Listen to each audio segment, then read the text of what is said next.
Alright, bro. So I'm gonna break this down for you, really quick, really simple. I actually marked all of this out, and I was like, wait a minute. I think a video is gonna make more sense. Me breaking it down to you in a video form. So I'm just gonna turn this on just for a little minute so you can see and kind of memorize or understand what's going on over here. I'm not gonna lie. Friday, I wish I traded today because it actually looks pretty clean. No cap. Um, give me a little minute.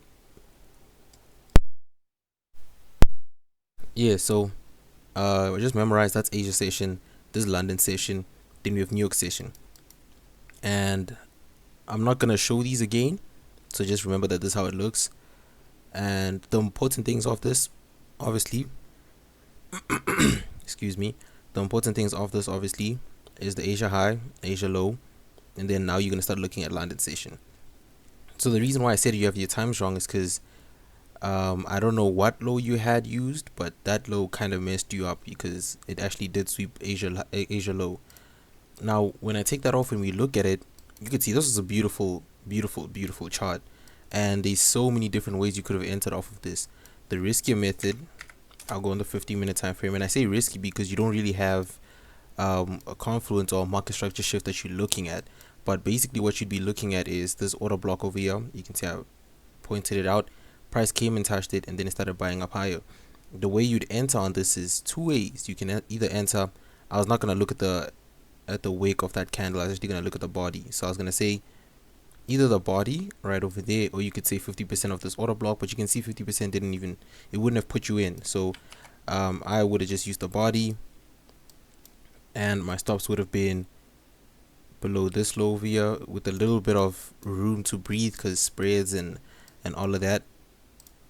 But you can see how price tapped into that after sweeping the Asia range in London session, and your first target would be the highs of the Asian session, which is a 1 to 5 already, and then above that you'd be looking at these highs over here, which is a clean 1 to 11. So this was going to be a clean ass trade. I really wish I traded today because this was a really clean trade, but you can see how that really works, right? It looks beautiful.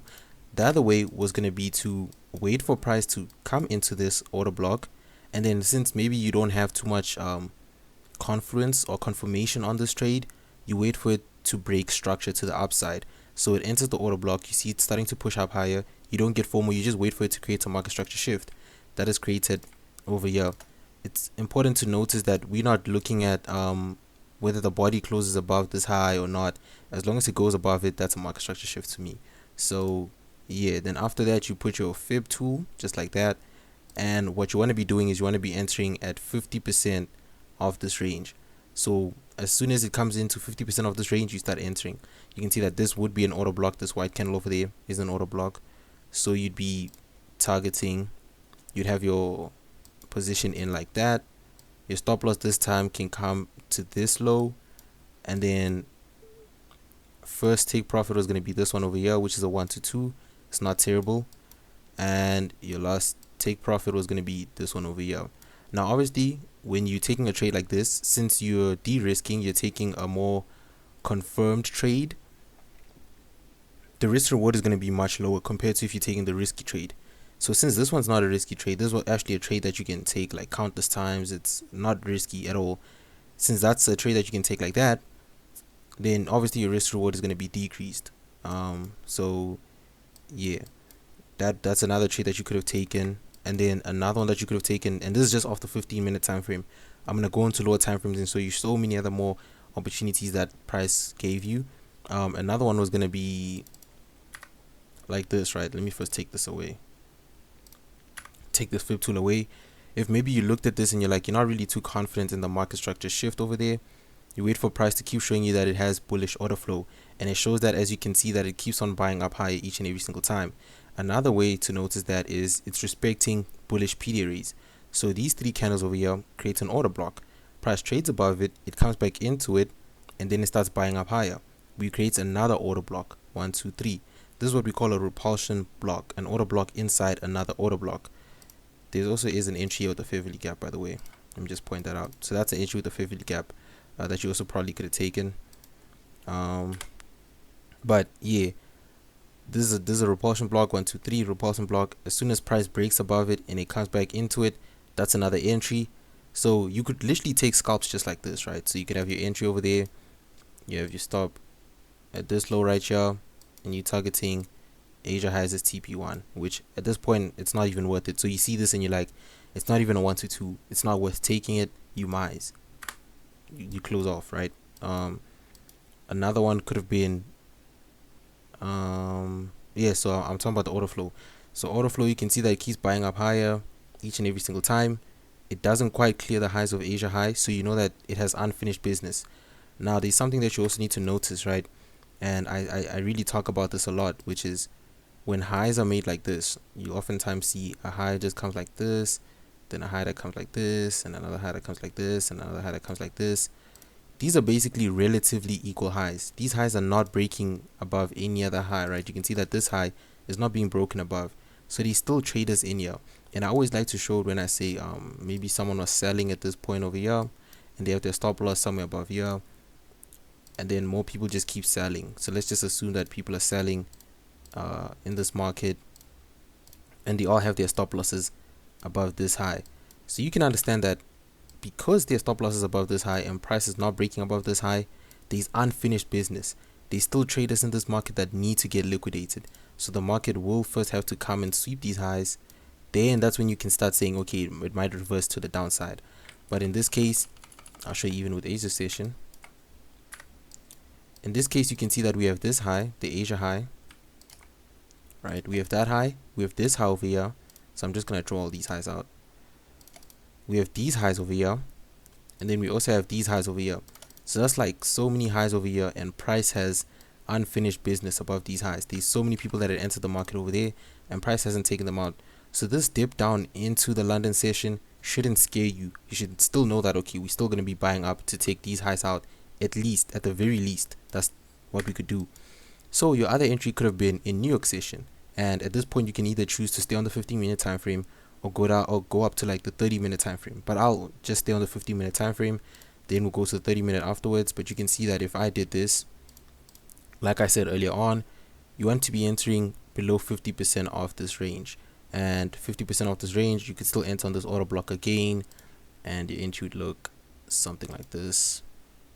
I'll show you multiple entries, multiple ways you could have entered, and this just also comes into how your day is structured. So maybe you didn't have time to look at London session, but you had time to look at New York session, and this is an entry that you could have taken. First TP would have been these highs that we spoke of. Maybe push it up a little bit to get a 1 to 2 at least. I don't recommend getting anything lower than a 1 to 2. And then you could look at those highs that I pointed out again. It's these highs over here, and then you just see what price does after that. But that's a 1 to 4 total trade that you could have taken. Maybe if you held it and you're still holding it to now, you'd be up a 1 to 6. So that's actually a pretty clean trade. So that would be the other way that you could have did it on the 15-minute time frame. 30-minute time frame, let's see what it looked like. Not really too much to it. Let's see the 1 hour. Also not really too much to it. So I'm gonna go down to the 5-minute time frame and show you now the other ways you could have entered this trade. On the 5-minute time frame, same logic, right? So we're gonna use the same logic. We inside that order block, the 50-minute order block, price taps into it. This is where you can start looking for entries. On the 5-minute time frame, there isn't really too much going on over here, so you probably would have gotten on the 5-minute time frame, you probably wouldn't have gotten an entry down here. But price comes and it breaks above these highs. At this point, even your market structure shift actually shifts lower because we have this swing high over here that price breaks through, and then this is where now you can start doing your fib tool. Now you can see that the fib tool below 50% is where you want to be entering, and we have these two white candles, 1 2, that's an order block over there. So you have your long position, I'd say at 50% at least, and you put your stops just there. First target would be the Asian high, which is this high over here. That's a 1 to 2, that's already a clean trade. And the other one would be these highs over here, which is a 1 to 5. That's a pretty clean trade. Cool, that's a 5-minute time frame. I don't think there's any other entry that you probably could have gotten on the 5-minute time frame. We have New York as well. So this is let's just say you didn't enter London session. How you'd see it is price tapped into this order block. It then broke structure continuously, so you can see that we're having break of structures, BOS, as it keeps on going higher up, just like this. I'm not going to draw all of them, but you can see that we are breaking structures to the upside, And what would happen is New York comes to liquidate these lows, comes to sweep those lows as it enters this white candle over here, which is what I'd call an order block, just like that. So that would be a clean trade. At this point, you're going to take your fib tool from this swing point, the swing low, to this swing high over here. Below 50%, we are below 50%. Is there an order block or fair value gap? Yes, there is an order block or fair value gap over there. And you'd be buying at this one over here. You can choose to put your stop loss at two places, either this low over here, right, or you put it below this low over here. Let's just say you went with this low over here. It's a little bit risky if you did do that. You'd have a risk to reward of 125 already on this high, which is Asia high, the minimum that we need to target. And then this high up here, it's a 1 to 13. So that would have been a clean trade if you traded it during New York session. Another way that you could have did it is maybe you waited for price to enter this order block and you weren't too sure if price was going to continue buying. So what you do is you wait for a market structure shift. The market structure shift comes in the form of this high being broken through.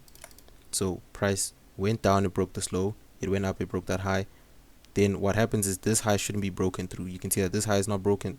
I mean, this low shouldn't be broken through. You can see that this low isn't broken through, right? Price then pushes higher up. You have these two white candles over here, which is an order block. Price shot up, then came back to retest it. So at this point, you'd be going long at these highs over here. Stop loss just below these lows. And your first target would be Asia highs, which is just above these highs here. This would be a 1 to 2 trade, just like that. And then if you're targeting those highs that we've been looking at, it's a 1 to 5. So that's another entry that you could have had.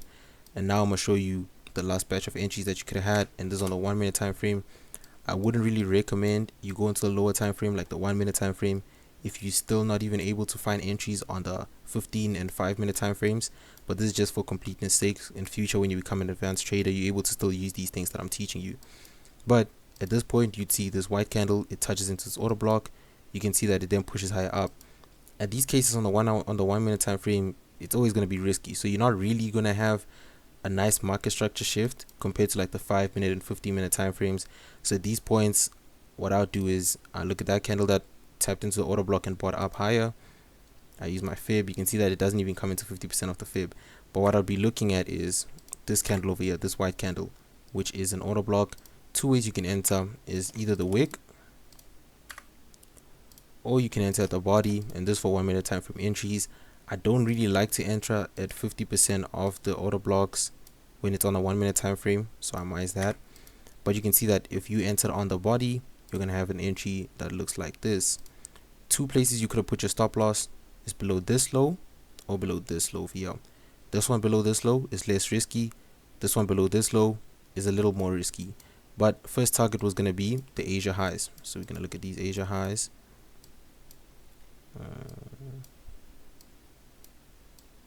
Damn, this risk reward is gonna be crazy. These Asia highs is over here. You have a risk reward of a 1 to 5 already, which is insane, bro. And since it's a risky trade, as soon as you get to like a 1 to 3, I like to put my trades at break even after 1 to 3. So at this point, like when price comes to this high over here, you can see that it breaks structure. Put your stops to break even and you end this trade still. You don't lose anything. If you want to enter a trade, you can enter another trade like the New York trade, and you can see that we come for these highs, which is the 1 to 5. And if you wanted to target higher highs, you'd see these highs over here, which is a 1. It's gonna be skewed a bit. Hold up, my bad. It's gonna be a little skewed because I kind of cooked it, but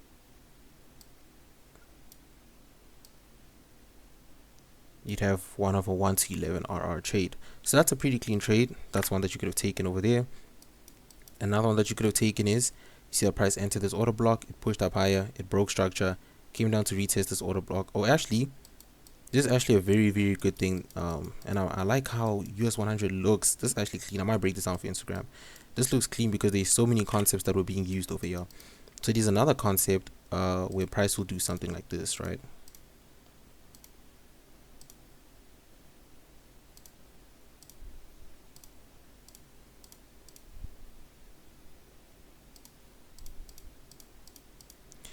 And I'm going to explain these to you just now. Let me actually move this down just a bit, just so we understand what price is doing. So what will happen is you'll have price looking like this, right? So this would be a high, this would be a high over here, and you can see that this swing point over here, let's just say sweeps liquidity, and then this is what we'd call our order block. So this point to this point down here is what we'd call our order block. Now oftentimes what will happen is price will create this order block, push away from it, break structure, come down very close to the order block but not tap into it, and then it's going to push higher away from it. This is to trap traders into FOMO and all of that, get them on the wrong side of the market. This is what we call inducement. What will happen is price will then come, sweep this low, entering the order block, and then it's going to push higher up. So this is what we call, this low over here is what we call inducement. Price sweeps the low, enters the order block, then it buys up higher. Remember that structure. You can even take a picture of it if you want to, because this is the structure that we are looking at over here. I don't know if you remember on the 5-minute time frame, I showed you that order block that was over here. Can you see how we had this high? We had this high being formed after this order block was created. So we had this order block created, it pushed up higher, it broke structure, price came down, it didn't enter the order block, and then it started pushing away from the order block. Later on during New York session, price needed liquidity, and what it did is it went back down, swept these lows, entered the order block, and then it bought up higher. So in this case, your entry could be at that order block like I showed you on the 5-minute time frame, just like that, and you'd be targeting higher prices. There's already a 1 to 5, so this one at the top should be a 1 to 13. We have a 1 to 13 just at the top, which looks clean. So that could have been the one way that you could have seen it. If you wanted a little more confirmation, the way you could have seen it is you have price entering that order block, it pushes up higher, creates a market structure shift, and then you can see that price is pushing up higher. Now you can also choose to use your fib tool at this point if you want to. Fib tool, we have this fair value gap. This isn't really an order block I'd really like to use. If you want to use it, you can use it, but price comes into this, let's just say for completeness sake, the fair value gap. You could have your stop loss at 2 places, either this low over here or this low over here, and then you'd be looking for higher prices. You'd be looking at this fair value gap, at this Asia high for the first TP, and your last TP would be these highs that we've been targeting. So I'm not gonna lie, overall today was actually a pretty clean trade. I don't trade Fridays, so that's why I didn't even bother looking at US100, but this actually looked very clean. Your times just kind of messed you up. I feel like if that was not the case, then you definitely would have gotten this trade very easily. But yeah, that's pretty much it. If there's another concept I spoke about in this that you need me to explain, just let me know, then I'll explain it for you. But yeah, that's pretty much it, bro.